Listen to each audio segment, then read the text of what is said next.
falar da treta do arroz, né? A treta do arroz continua aí, da importação do arroz, que seria vendido por R$4 o quilo. O Marcel Van Hatten, ele está defendendo aí o agro do Rio Grande do Sul para que esse arroz não chegue. Aliás, o agro agiu de uma maneira, no mínimo, questionável sobre esse assunto, hein, Calejão? Primeiro, não tinha arroz, não ia dar para vender arroz para estoque regulatório, depois aparece arroz, aí quando já está importando os caras ficam chiando, falando que o governo vai quebrar os produtores de arroz. Pô, podia ter sido mais honesto desde o início, né? Todo mundo poderia ter sido mais honesto desde o início, porque a gente não estava nessa situação, nessa confusão. E aí, agora querem aí que o arroz brasileiro, que acabou ficando mais caro, seja aquele consumido pelo povo, um povo que não está com grana para nada, principalmente lá no Rio Grande do Sul, tá? Tendo que comprar arroz de 8, 10 conto o quilo, enquanto o governo estava trazendo um arroz de R$4 o quilo. Impressionante a capacidade que o governo Lula tem, nesse momento de dor e de calamidade, de tomar decisões equivocadas, erradas e muitas vezes contrárias aos próprios gaúchos. Eu queria, como disse aqui o deputado Rodolfo Nogueira, que o governo Lula tivesse agilidade para ajudar o cidadão gaúcho que está sem casa, que está correndo risco se já não perdeu o seu emprego. Queria que ele tivesse essa mesma agilidade com esses que mais precisam, como teve agilidade para anunciar uma compra de um arroz que nós não precisamos no Rio Grande do Sul. Um arroz, senhor presidente, repito aquilo que disse antes, que não tem a qualidade do arroz brasileiro. Um arroz produzido em situações em muitos países análoga à escravidão e com defensivos proibidos no Brasil, deputado Afonso Ram. O Rio Grande do Sul produz 70% do arroz brasileiro e antes das enchentes já tinha colhido mais de 80% da sua produção. A safra talvez seja maior este ano, inclusive, do que a do ano passado. O que justifica o governo importar arroz neste momento? Só se for pelo período eleitoral. E é por isso que tem gente chamando de arroz eleitoral. Porque querem colocar em cima da embalagem da venda do arroz a no máximo R$4, ou seja, subsidiado com dinheiro dos brasileiros, a propaganda do governo federal. Arroz tia Janja. O povo brasileiro vai ter arroz mais barato ou vai ter arroz mais caro? Se nós votarmos o repúdio aqui, nós vamos estar dizendo, atenção Brasil. E aqui o deputado Van Hatten falou, inclusive sobre agrotóxico, só que ele esqueceu de dizer que ele votou a favor dos venenos. Ele votou para acabar com a legislação trabalhista, que a legislação ambiental, talvez nós nem precisaríamos ter a catástrofe no Rio Grande do Sul se essa casa não tivesse votado inúmeras vezes. Não, por favor, presidente. Por favor, presidente. Eu tenho... Por favor, para o tempo, para o cronômetro. Com a palavra, Bom Gás. Isso. As citações para as pessoas, quando são sobre o fato, não dão direito da resposta. Só para deixar claro que é regimental. Eu quero continuar o seguinte. Voltando, eu estou aqui a dizer. No Rio Grande do Sul, só para vocês terem uma ideia, não atinge o produtor. O produtor teve, de abril a maio, um aumento de 14,24%, enquanto no mercado aumentou 16%. O preço médio dos 5 quilos de arroz para os pobres aumentou de 32 para 34. Para a classe média aumentou 11%, foi de 22 para 25.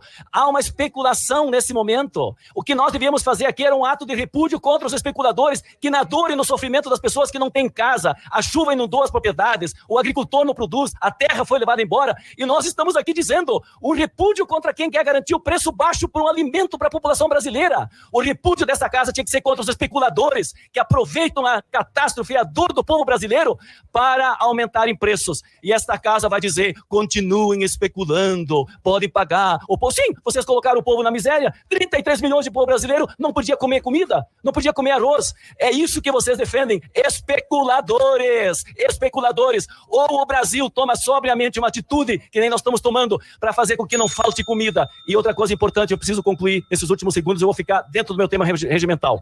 Para tranquilizar os produtores do Rio Grande do Sul, no ano passado foram importados 1,7 bilhão de toneladas. Nós estamos agora fazendo o primeiro leilão desse 1 bilhão de 300 milhões de toneladas. Por quê? Porque nós queremos dar a garantia, garantindo o preço ao produtor, não faltar no prateleira do mercado, para o povo ter comida e contra a especulação. Este voto de hoje é dizer o seguinte, continue especulando, mesmo na dor e no sofrimento, podem comprar caro. Não, eu quero e o Lula querem defender para o povo ter comida barata, o agricultor recebendo contra a especulação. Está querendo que arroz venha de outros países com defensivos que são proibidos no Brasil. É essa a realidade. Van Hatten votou pelos venenos, porque, inclusive, com venenos externos... Não, eu estou no meu tempo, eu tenho tempo regimental. Não, senhor presidente, isso é mentira. Ele votou... me permite isso, Ricardo. O senhor está fazendo uma coisa... O texto que foi votado não tem nada a ver com... Vocês podem pegar... Essa sua acusação, ela... Não, eu estou no meu tempo. Não. Não. Essa acusação eu não aceito, retiro dos anais da comissão, porque ela não procede do mérito. Então, deixa ela eu não procede do mérito. Cita o mérito que foi votado. Eu cito. Não. Retira dos anais. Eu cito. Esse mérito não foi apreciado. Presidente, eu cito, Tom, assim, para concluir meus 3 minutos que eu tenho. Retira dos anais, esse mérito não foi apreciado, portanto, a sua afirmação é inverídica. Eu vou citar, então, o seguinte, no plenário... Presidente, você precisa deixar o parlamentar falar, presidente. Eu vou concluir, no meu tempo. Para poder concluir. Na Câmara, se votou contra um requerimento nosso para ser proibido no Brasil venenos que são proibidos em outros países. Essa não foi aprovada. Vossas Excelências votaram em autorizar venenos no Brasil que são proibidos em outros países. Vossas Excelências votaram. E tem também a imprensa, Calejão, antes de você comentar aqui, lá no Rio Grande do Sul, também está indo por esse lado aqui, né? O vereador Roberto Robaina, de Porto Alegre, deu uma aula para jornalista que acusou o governo Lula de politizar o arroz importado. Postou aqui o camarada Lázaro Rosa no Twitter. E o logo do Brasil, o senhor fala em estão fazendo uma politização, politiza o arroz, quando o governo federal resolve colocar o seu logo no saco de arroz, não? Jornalista Andressa Xavier, que pergunta é essa? Imagina, assim que botar o logo do governo federal no saco do arroz, politiza. Como assim? Talvez o que tu esteja querendo dizer é se isso não partidariza. Mas partidarizar teria que colocar ali o arroz do PT, arroz do MDB. Não é o caso. O governo federal é uma instituição. Ora, ela pode estar sendo dirigida pelo PT, pelo MDB, por uma coalizão de partidos, assim como o governo municipal, o governo estadual, é uma instituição, que não é um partido. E, bem, as relações todas são políticas, né? Obviamente que as relações sociais, elas estão perpassadas pela atividade política. Mas, na verdade, o que a tua pergunta representa é uma política também, só que a serviço dos interesses dos grandes arrozeiros, que trataram de especular com essa crise que nós tivemos para vender mais caro o arroz para o mercado. O governo importou e conseguiu, na medida em que importou, regular o preço, impedir a especulação, e agora, inclusive, apareceu o arroz, que os arrozeiros diziam que não teria. Então, eu acho que é feio a tua pergunta, porque ela politiza, assim, a atividade do jornalismo, mas ela... Então, tá aí, tem essa história, né? O logo do governo não politiza, cara, é o logo do governo, não é o logo do Partido dos Trabalhadores, não é o logo do Lula, não é a cara da Janja no saco de arroz, é o logo do governo, que depois, se mudar também, pode trocar, geralmente troca, né? Entre um governo e outro, troca o logo, mas é o logo do governo federal. Qual o nome desse senhor, Helder, que respondeu a essa jornalista, você sabe? Cara, a fala dele... A fala dele é muito boa, porque ele explica de uma forma muito didática que basicamente toda manifestação é política. Não necessariamente toda manifestação é político-partidária. É isso que ele está explicando. Roberto Robaina, vereador Roberto Robaina. Então, muito boa a fala do Roberto, porque ele explica, veja, cara jornalista, a vossa fala também é política. Quando você organiza uma pergunta dessa maneira, você já está fazendo uma fala política.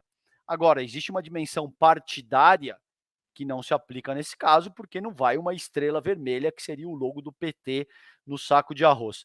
Essa questão é tão cara para figuras como Van Hatten, porque ela serve um objetivo político e um objetivo econômico. O objetivo econômico seria defender o interesse dos grandes capitalistas, cultivadores de grão, no país. E o interesse econômico é que, ao pagar mais caro, sobretudo considerando um alimento tão fundamental como arroz, isso, não tenha dúvida, inequivocamente criaria um desgaste para o governo federal. Porque se ao invés de gastar 4 conto, o cara tem que gastar 10, 12, 15 reais para botar arroz em casa, é óbvio que isso vai puxar um processo inflacionário, é óbvio que isso vai custar, em termos de imagem, para o governo federal. Figuras como Van Hatten e toda a extrema-direita sabem disso. Daí o desespero deles. Eles não estão minimamente preocupados com o povo, essa galera. Eles não estão minimamente preocupados, Helder, se a galera vai ter o que comer ou não, se ela vai ficar debaixo da água porque eles são negacionistas, se vai ter vacina contra a Covid, se dizer que máscara não serve para nada é uma falácia e mais pessoas vão morrer. A extrema-direita não tem o menor limite ético e moral. Para essa galera, o que quer que sirva para angariar capital político, monetizar conteúdo na internet, que seja. É isso que a gente está vendo o Costinha fazer aí e não vai rolar. O governo vai endereçar essa questão, muito por conta de entender que isso é uma urgência, não tem como deixar, sobretudo as classes mais empobrecidas, pagando 15 conto no arroz, mas também, evidentemente, o governo não é trouxa, ele entende que isso implicaria um desgaste político monstruoso. Mano. Exatamente. É um momento de urgência mesmo, né? E a cada dia que isso se enrola para ser resolvido, é também um dia a mais que a galera tá tendo que contar moedinha para se alimentar numa situação de calamidade como a do Rio Grande do Sul e em outras situações também espalhadas pelo país. Muita gente está passando necessidades, não é só no Rio Grande do Sul, evidentemente. Mas o Costinha sempre trabalhando para aqueles que financiam a campanha dele, jamais pelo povo. Isso não é de espantar ninguém, era o esperado, inclusive, né, César? Exatamente, não surpreendeu absolutamente ninguém, viu, Van Hatten? A gente não imaginou que você estaria do lado dos interesses da população. A gente sempre soube que em qual time você joga, então, não tem a menor dúvida.